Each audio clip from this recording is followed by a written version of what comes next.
Boker Tov Rabotai, ce Shabbat, en Chutz La'aretz, on va lire Parashat Naso, et en Israël, on lit Parashat Be'alotcha. Parce que la semaine dernière, donc Shavuot, c'était vendredi, en Israël, un seul jour. Donc le Shabbat, c'est plus Shavuot, donc on a fait Parashat Naso, alors qu'en Chutz La'aretz, il y a eu 2 jours de fête, et donc Parashat Naso n'a pas été lu, et ça sera Bezat Hashem demain. On va essayer de parler sur Parashat Naso, et on fera un petit lien avec Parashat Be'alotcha. Alors la Parashat de Naso, elle parle des sujets très importants, et surtout, on va rencontrer un passage qui est le passage de Birkat Kohanim, la bracha qu'on fait tous les jours, et la bracha sur laquelle nos sages ils ont dit que depuis la destruction du Beth Amikdash, chaque jour il est plus difficile que celui de la veille. Alors c'est quoi qui empêche les Poranot? Que Hasvi Shalom, normalement, chaque jour il devait avoir des choses plus compliquées. Et malheureusement, on est en train de voir ça en ce moment, donc c'est pas simple ce qu'on vit. C'est ça, on dit Akhbeta Dimsheha. C'est la fin des temps, et Bezat Hashem, on verra tous la grande Yeshua. Maintenant, on dit c'est quoi qui empêche donc tous ces Poranot? C'est Birkat Kohanim. Le fait qu'on fait Birkat Kohanim tous les jours, donc ça nous donne une grande bracha et ça nous protège de tous les malheurs, Hasbi Shalom, qui vont arriver. Et on va essayer rapidement de dire ce qu'il a dit Rashi sur cette bracha, Birkat Kohanim. Hachem demande à Aaron de dire aux Kohanim de bénir le peuple d'Israël. Alors il dit Yivarechacha Hashem v'yishmerecha. C'est quoi Yivarecha Hashem v'yishmerecha? Il te bénira Hashem, il te gardera, il te protégera. On dit Yivarechacha b'mamon. Donc la bénédiction qu'on aura la parnassa. Mais oui, Yishmerecha, Hashem il nous protège que tout ce qu'on va gagner, il ne sera pas endommagé. Parce qu'on dit à quoi ça sert? On te donne un cadeau et on vient, on te l'arrache. C'est rien. Mais Hachem il dit, je vous donnerai la bracha et vous serez protégés. Après, Issa Hachem panavelecha ou Yasem, Yair Hachem panavelecha vechoneka, que Hachem il aura toujours un visage souriant vers toi. Ça veut dire Hachem il est prêt à t'écouter.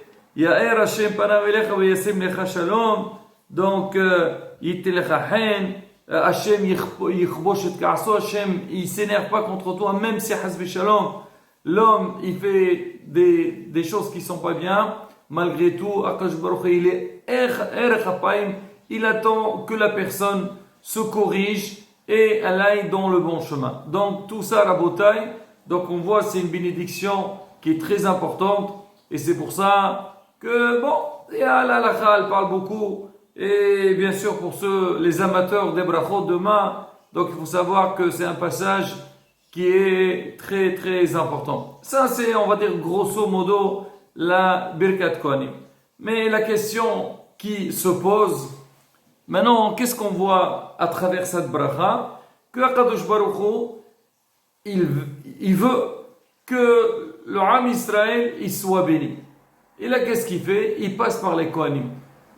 Nos sages demandent, Hachem, si toi tu cherches la bonté de Ham Israël, tu veux que Ham Israël ait une bénédiction, qu'est-ce que tu as besoin de passer par les Kohanim? Alors tu dis aux Kohanim de bénir le béni Israël, ou Ani Abarachem. Et moi je les bénirai. C'est vrai que la Gemara, elle discute c'est quoi Ani Abarachem. Il y en a qui disent Ani Abarachem. Vous bénissez le peuple d'Israël, après derrière moi, je vais les bénir aussi. Il y en a qui disent qu'Akashba dit aux Kohanim, bénissez le peuple d'Israël, et moi je vous bénirai à vous. Parce que toi tu bénis les autres. Donc toi aussi tu profiteras de la bracha. Mais quoi qu'il arrive, puisque Kadosh Baruch c'est lui qui donne le shefa dans le monde, pourquoi il a besoin de passer par les Kohanim? Rabotai, écoutez cette belle réponse. Il y a un Hacham qui dit, bien sûr que Hachem, s'il veut, lui il bénit le peuple d'Israël, l'histoire s'arrête là. Mais Hachem, on dit que Hachem, Yodea ta'alomot. Hachem, il sait tout ce qui va se passer dans le monde. Et Hachem, il pourrait se dire que maintenant, imaginez-vous, Hachem il va donner une bracha à quelqu'un qui va gagner beaucoup d'argent. Il sera très riche. Mais on sait que c'est marqué Waishman Yishurun Vaïvat. Quand l'homme il gagne beaucoup d'argent, l'Oraleno il peut des fois passer à côté, faire n'importe quoi avec son argent. Au lieu de faire des mitzvot, il va faire des averot. Donc Hachem, comme lui, il sait ce que l'homme il pourrait faire plus tard, il va dire pourquoi je vais le bénir ce monsieur-là. Non, je veux le priver, je ne veux pas lui donner de la bracha. Il vaut mieux qu'il la reçoive pas, parce qu'à Hazve Shalom, il y a un risque qu'il va faire quelque chose de mal avec ça. Alors Hachem il a dit non. Alors moi je préfère laisser les Kohanim bénir. Parce que moi, comme je sais ce qui va se passer plus tard, je pourrais m'empêcher donc à transmettre cette bénédiction.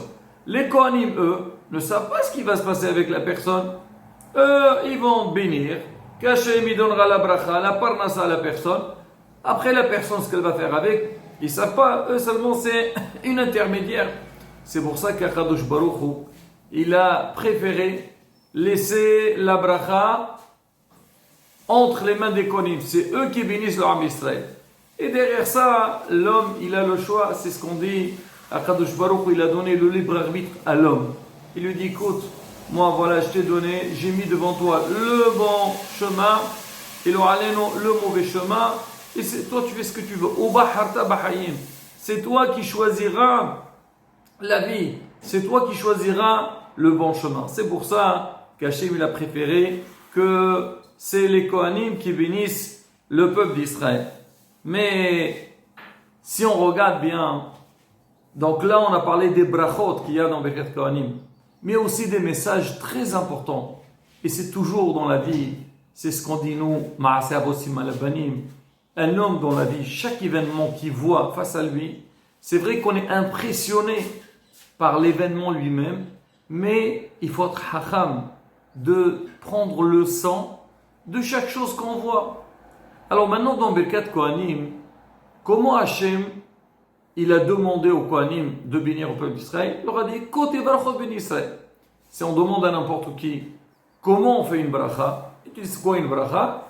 C'est avec la bouche.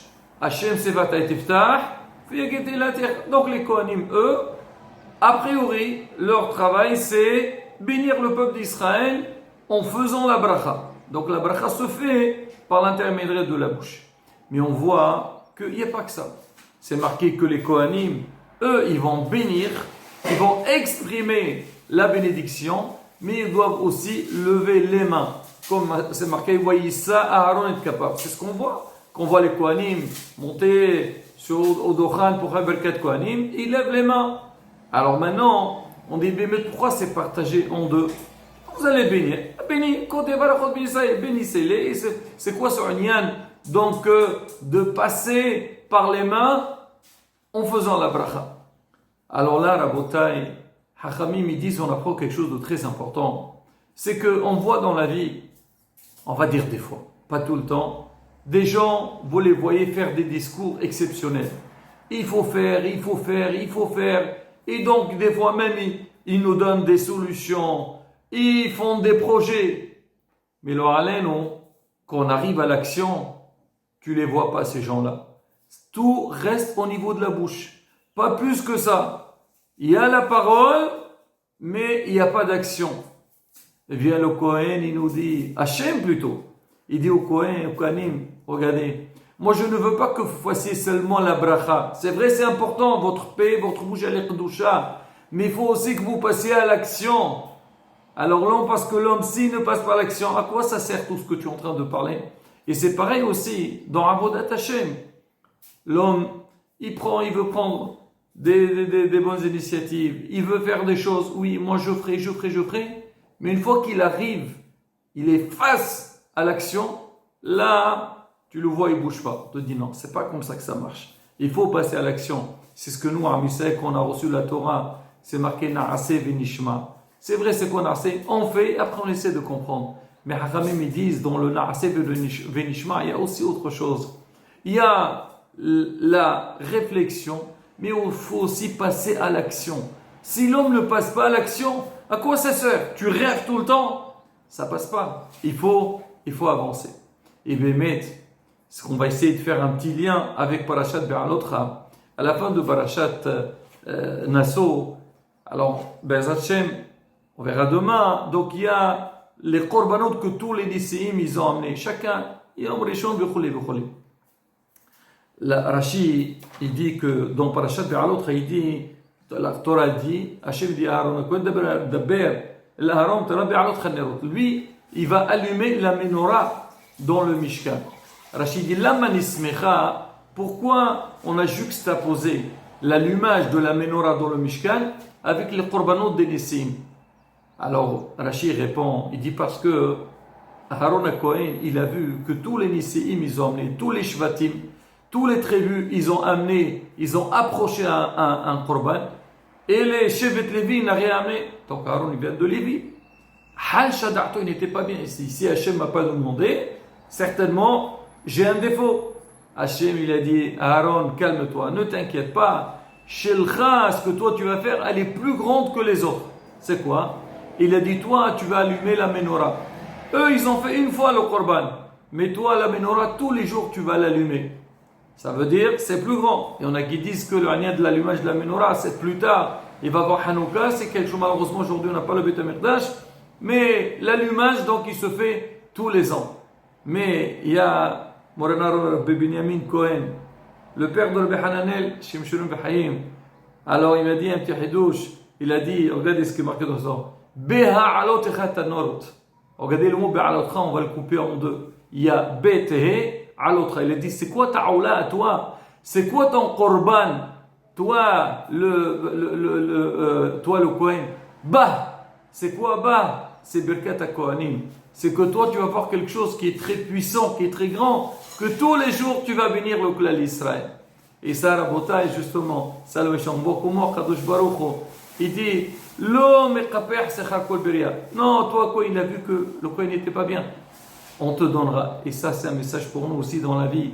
Même quand Hachem il nous donne une beracha, on voit Baruch Hachem qu'on a réussi, on a le shefa. Là, il ne faut pas s'arrêter à soi-même. Il faut penser aussi aux autres et donner, aider Bazat Hachem pour que la simha rayonne chez tout le monde. Hachem Arzeno Adevar Kevot Shemo, Shenizke la Gola Shlema, et on verra Beit HaMikdash, les korbanot, la menorah, tout ce qu'il faut à Mekerasson. Shabbat, Shalom, Umvorach.